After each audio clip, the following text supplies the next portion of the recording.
Hello dear students, welcome to a new session. In this session, we'll be starting with a new chapter, Chapter 5, Periodic Classification of Elements. In class 9, we have learned about matter. What is matter? Anything that occupies space and has mass is known as matter. This matter is present in the form of elements, compound and mixture. We know that it is made up of only one type of atom.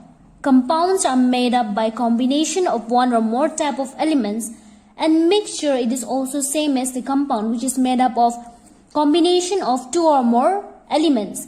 In this chapter we'll be studying about particularly elements. Presently there are 118 elements known. And all of these 118 elements have different properties. Out of 118 elements, 94 elements are naturally occurring and the rest are not naturally occurring elements. With the discovery of different elements, scientists were able to gather more and more information about the properties of each element. There are so many elements present and nature of each element cannot be studied one by one. But if elements are placed in group or families, then the nature of each of the elements and properties will be known easily. Scientists started looking for some patterns in the property of these elements on the basis of which they could arrange this large number of elements in group or families so that their properties and nature could be studied easily. There were many scientists who attempt to place the elements in group or families according to their similar nature or properties. In this chapter, we will study how scientists place elements in group after certain failures, and who was the first scientist who finally placed all elements in group or table, which we study even today. Making order out of chaos, early attempt at the classification of elements. Chaos means confusion. When the scientists they were planning to place all the elements depending on their properties, there were lots and lots of confusion and failures that occurred. After all these failures and all these confusion created, finally scientists they were able to place elements based on their properties. Now what is classification? Classification is basically grouping of similar elements together and separating them from the non-similar ones. Many attempts have been made by different scientists in order to classify elements. Now let us learn the discoveries. Initially, in the early days, elements were classified based on their metals and non-metal characteristics. But there are also elements which are metalloids, that means which have both metal and non-metal categories. If the elements were to be placed only on the basis of their metal and non-metal characteristic, then where will the metalloids be placed? So this very discovery of placing the elements based on their metals and non-metal category failed drastically. So scientists they started to discover new properties and new things based on which they could place the elements. Let us talk about the first scientists who arranged elements based on their similar properties into group or families. The scientist's name was Dobby-Renier, and the arrangement is known as Dobby-Renier traits. Sometimes it is also called Dobby-Renier. Dobby-Renier was the first scientist to organize elements by their properties. He grouped them in groups of three known as triads. As mentioned, he grouped elements in group of three called triads. It means he grouped three elements each, and all of these elements had similar properties.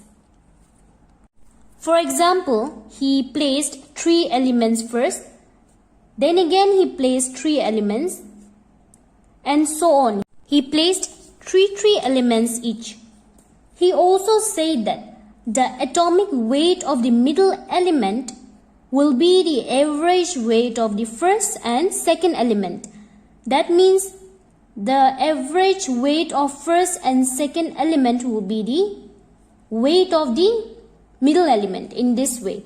If we take A plus C divided by 2, whatever value we get here will be the weight of the element B. This is what was said by Daubigner. For example, if the atomic weight of A is 2 and atomic weight of C is 4. Now what will be the atomic weight of B? It will be the average weight of A and C in this way. A is 2 plus C is 4 divided by 2. That means 4 plus 2 is 6 divided by 2, so 3. So 3 will be the weight of the middle element. So this is what he meant to say. Remember one thing, in chemistry, mass and weight are the same thing, but in physics, mass and weight are two different terms. So in chemistry, when we say atomic mass or atomic weight, it refers to the same term. Now these elements were arranged in order of their increasing atomic masses, and this was known as traits. And based on this, scientist Daubigner grouped few elements together, and the first group made was lithium atomic mass, we know it is 7, potassium it is 39. As I explained that the middle element, the atomic mass or weight will be the average of the first and last element. So 7 plus 39 divided by 2, we will get 46 divided by 2, and it is 23. That means atomic mass of sodium is 23. From this first triad or trait, you can see that elements are arranged in increasing order of their atomic masses. They have similar properties, that they are all metals and they have valency 1. All of them have valency 1, they are all metals, they are arranged in increasing order of their atomic masses. All of them react with water to form alkalis and hydrogen gas. Since they have valency 1, they are known as monovalent. Due to these similar chemical properties, the elements lithium, sodium and potassium were put in one group called alkali metal group or alkali metal family, and it formed a Daubigner triad. The second triad was calcium, strontium and barium. Calcium has atomic mass 40.1, so approximate we can take 40. Barium has atomic mass 137.3, so approximate we can take 137. Now the atomic mass of strontium will be the average masses of calcium and barium. So 40 plus 137 divided by 2. We will get here 88.5, so approximately we can take as 88. So atomic mass of strontium is 88.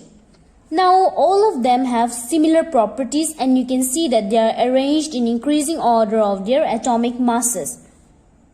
They are all metals, and all these elements, the oxide of all of them are alkaline in nature, and these elements have valency 2.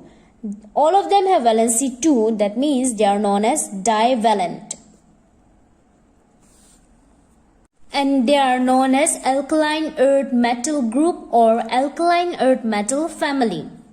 The third triad was calcium, bromine, iodine. Calcium has atomic mass 35.5, iodine has 127. So bromine atomic mass will be the average of chlorine and iodine. So we take the average and we get 81 for bromine. We see that they are again arranged in increasing order of their atomic masses. In your textbook it is given 79.9, so these are the approximate value. So they are arranged in increasing order of their atomic masses, and they are all non-metals. And they have valency -1. All of them have similar properties, that they are non-metals, and all of them have valency 1. So this is how Daubigny arranged the elements depending on their atomic masses, their similar properties, and increasing value of atomic masses. Daubigny triad was very successful in those days, and it was the first discovery made based on which elements were arranged in terms of their similar properties. However, there were some failures associated with Daubigny's trade, which was all elements were not placed in trades. That means all elements could not be placed. For example, we have fluorine, chlorine, bromine, iodine. They are in series.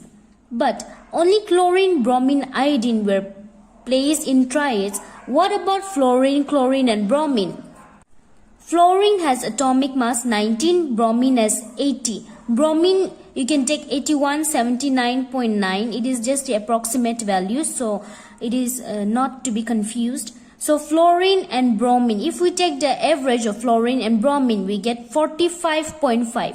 But chlorine has atomic mass 35.5. So this and this, there is a huge difference. So all the elements could not be placed in trades. So in this case, fluorine, chlorine, bromine could not be placed in trades. So this is how Daubigny's triad failed for some elements. Now we very well know about Daubigny's triad. His discovery encouraged many scientists to relate the properties of elements with their atomic masses.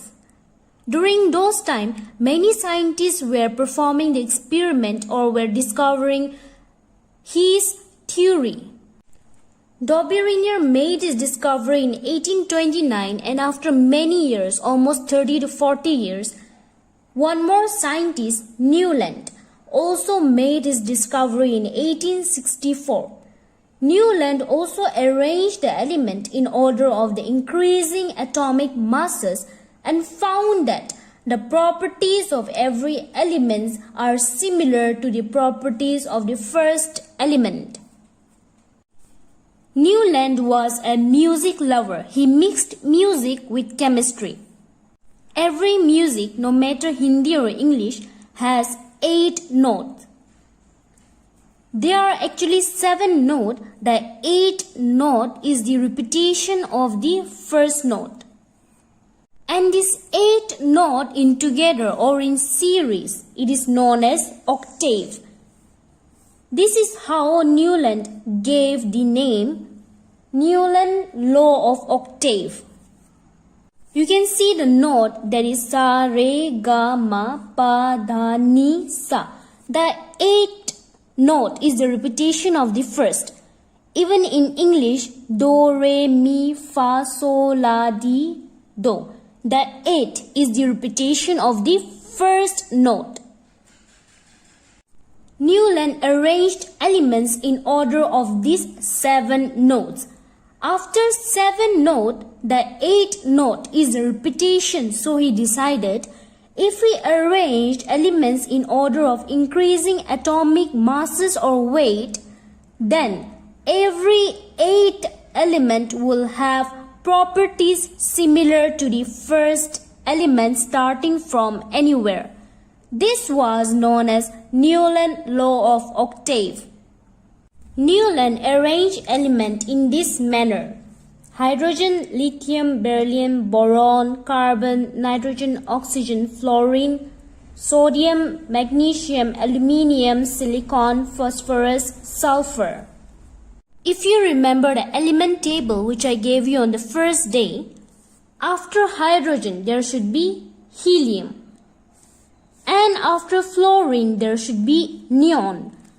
But we see that after hydrogen there is lithium, there is no helium, and after fluorine there is sodium, there is no neon.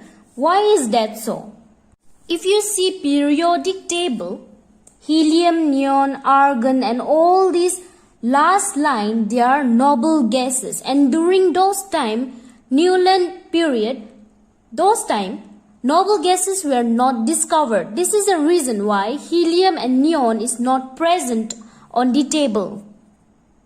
Now according to Newland, every 8 element should have the similar property as compared to the first element.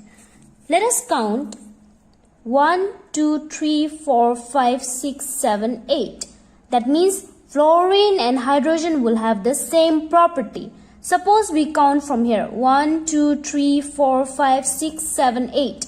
That means 1 was lithium, now 8 is sodium. That means sodium and lithium will have the same property. No matter from where we count, the first element and the 8th element will have the same property.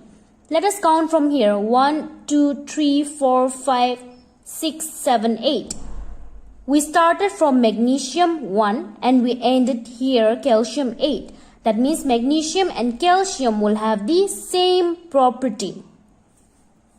Let us see what were the advantages of Newland law of octave.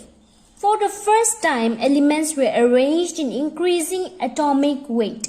No doubt, in the first discovery made by Dobberiner, also the elements were arranged in increasing order of atomic masses or weight. But for the first time, proper relationship between atomic weight and properties were found. And also, lighter elements such as lithium, sodium, potassium, beryllium, magnesium, calcium, they were arranged together. And also there was periodicity, which means after fixed interval of time we are finding the same property, or property increases or decreases regularly. But with every discovery there come some disadvantages. Now even with this Newland law of octave there was some disadvantage. As I mentioned, noble gases were not discovered, nor any space was kept for it. Hydrogen, there should be helium. Helium is a noble gas, no space was kept. Fluorine, neon, no space was kept even for neon. That means if after the discovery of noble gases, if they were placed, that means the rule of 8 element will be destroyed. That means we were confined that the 8th element will have the similar property as compared to the first element. But if one more element was placed here, that means we will have 9 elements together. So this law also failed. Even discovery of heavier elements were not done. Elements heavier than calcium were not arranged in this format. So this is how, even after being a successful law, Newland law of octave failed. During those days, it was the initial stage of science. That time, only 56 elements were discovered. So Newland, he thought that more than 56 elements will not be discovered even in future. So what he did was, he did not leave any space and he was confined that no more elements will be discovered. So his table or his discovery could not tell us the properties of those new elements. Another failure of Newland law was that he tried to fit elements in his table. We can see here that cobalt and nickel are placed together in the line of hydrogen, fluorine, chlorine, whereas they have quite different properties as compared to them. But elements such as iron, which has properties similar to that of cobalt and nickel, was placed very far.